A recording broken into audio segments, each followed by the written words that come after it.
What's going on, guys? This is Miasin. So I'm finally back home from YCS Vancouver. It was an incredible weekend. I absolutely loved it. And I am definitely still tired because even though it is the same country, I am Canadian. I'm from the east, Montreal in Quebec. And Vancouver is like the other part, it's in the west. So it was like a 6-hour flight for me. It's kind of wild. Finally back to being able to make videos. Just kidding, because we got YCS Cancun next weekend. Let's freaking go. And then after that, there is going to be Dortmund. And then Indianapolis. And then Santa Cruz and Bolivia. So yeah, it's going to be packed with a lot of YCSs, which means that I'm going to have to, figure out even more decks and stuff like that. So I've got a lot of work to do, and of course, I'm trying to always make videos while I'm going to these events. But today, as you can see, we actually got some new MagicSpectr support announced, and it's definitely something that is worth covering, and that's the reason why I'm making a video on them. But yeah, just before we go into them, I just want to say, a huge thank you to everyone who made YCS Vancouver a special event for me. I absolutely loved every single interaction with all of you guys. So yeah, huge shoutouts to you, and also huge shoutouts to Konami for making me a bounty duelist. It really means the world to me. It's actually the first time I'm a bounty duelist in my own country, in Canada. So that's absolutely cracked. Honestly, really loved it. It was, again, like I said, one of the best YCSs in my entire life, even though I didn't top, but there is always next time. Anyways, now let's get into these new MagicSpectr cards, but before this video starts, you already know the drill. Friendly reminder to smash the like and subscribe button, and now let's get right into it. Alright, so obviously, if we're getting new MagicSpectr cards, it means that, maybe Kieran might get unbanned, we never know. Anyways, the first card is MagicSpectr Porcupine Yamarashi. Yeah, I mean, there's going to be probably one MagicSpectr monster for every single animal on Earth at this point. Wind Spellcaster Pendulum, scale 2, level 4. You can only use the first and second monster effect of this card once per turn. During the main phase, if you control a MagicSpectr monster, quick effect, you can special summon this card from your hand. If this card is normal or special summon, you can target one MagicSpectr spell in your grave, set it. So that's actually not too bad. You can reset... Hold on a second. No, the field spell is not a MagicSpectr card, unfortunately. But you can summon this on your opponent's turn as well, because it is a quick effect, so you can get a... kind of like a +1 on your turn, on your opponent's turn.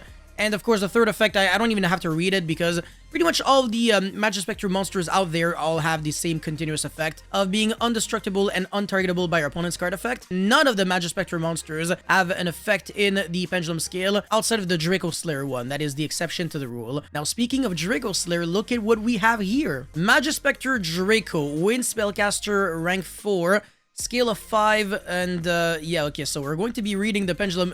This might be like another, not really like Endymion, but it's gonna be a long text. So if you have a MagicSpectr or Draco Slayer card in your other Pendulum Zone, you can add one MagicSpectr card from your deck to your hand, then you can destroy one card in your Pendulum Zone. You don't have to. It's like, if you want to, you can. So obviously, this is like destined for greatness because it already has a lot of support with the other Draco Slayer cards, and it does look really similar to the effect of, I forgot if it was like the Ignite or the other MagicSpectr Draco Slayer, but it's really similar. Like, you're searching and then you're destroying if you want to. So yeah, that's definitely a really, really good effect. But we're absolutely not done yet. No. Monster effects, obviously, to level 4. It's generic. If you can't Pendulum Summon level 4 monsters, you can Pendulum Summon this face-up card from your extra deck. And then you can only use the first monster effect of this card's name up to twice per turn. Oh, never mind. Okay, not too bad. Okay, so if a monster is tributed while this monster is on the field, you can detach one material from this card. Special summon one level 6 or lower Wind Spellcaster from your deck. Jesus, what the heck? It's not even like necessarily a MagicSpectr monster, it's a Wind Spellcaster. And obviously level 6 or lower hints that Kieran is getting unbanned. It's pretty much a guaranteed at this point, right? Otherwise it would have been like a level 4 or lower so that you can't abuse it regardless. But it's also any Wind Spellcaster. I feel like there definitely has to be some nice options even outside of the MagicSpectr monsters. Maybe if there's like a Floodgate monster that you can summon Dragon Magician. That's not too bad, but it's not too great. Yeah, the MagicSpectr Dino Draco Slayer monster. Wind Witch, Servant of Endymion. Altergeist Seal Quiltis, you're not going to be going into that one. Droll and Logbird, if you can find a way to bounce it to the hand.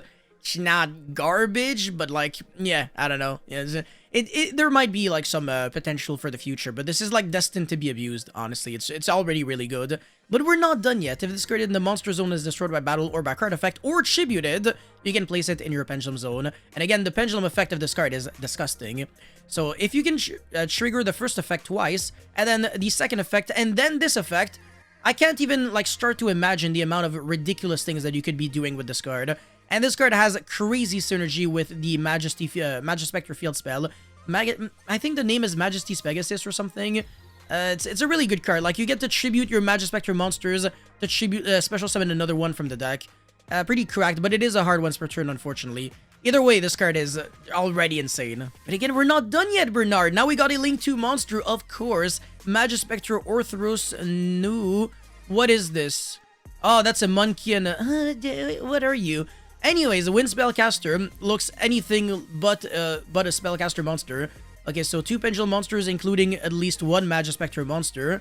Could be, you know, summoned generically, honestly, because Bunbuku is like a splashable card in just about any Pendulum deck you really want to be playing it in.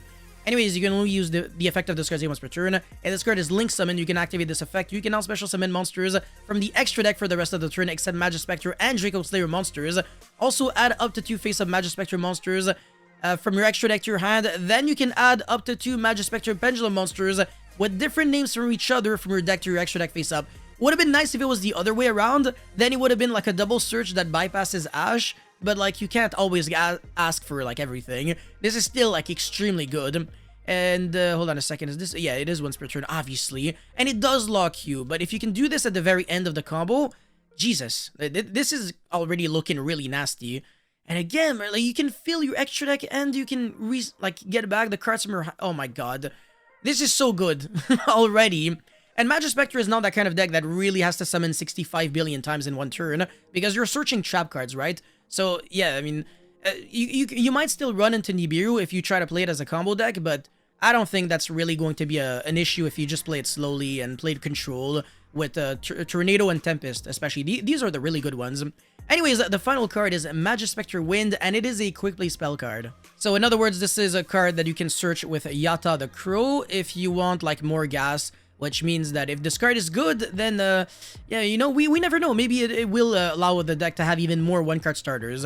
Anyways, you can only activate 1 card with this card once per turn. When you activate this card, you can also tribute 1 Spellcaster monster.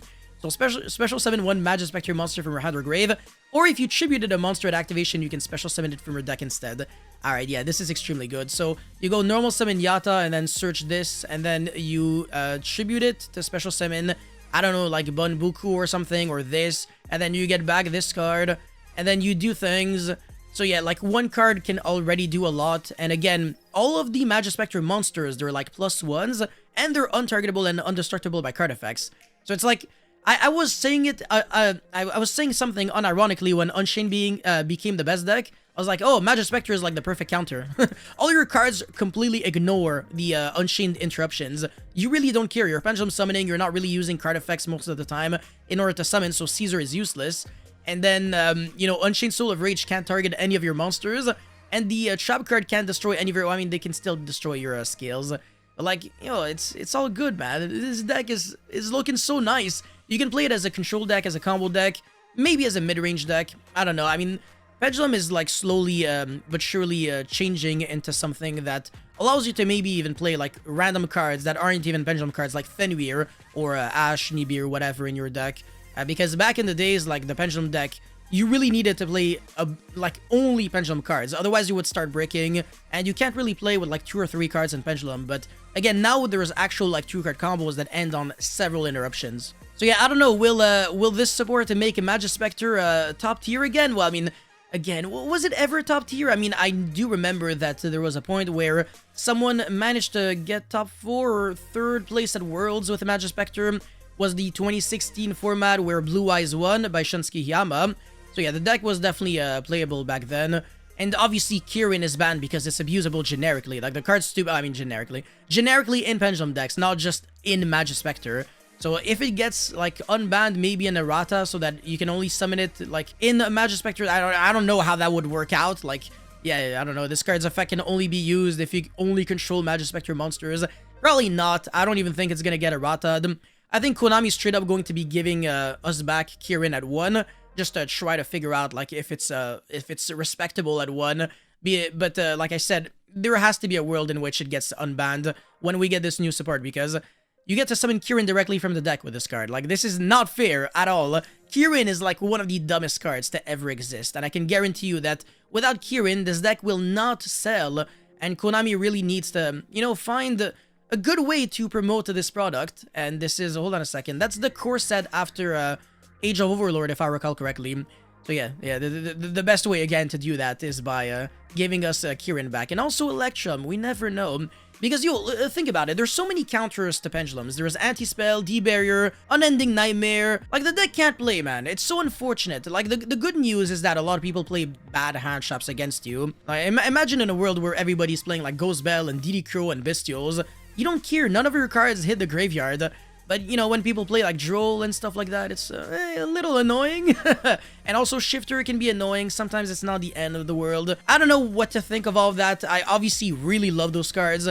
I think MagicSpectr definitely has a chance to become like top tier eventually, but again, it really depends on if Konami gives us back Electrum and Kirin, which I do believe it's just a matter of time. Anyways, that's it for this video, guys. Thank you so much for watching. Don't forget to like and subscribe, and let me know your thoughts about this support in the comment section below, and I'll see you guys very soon. Peace.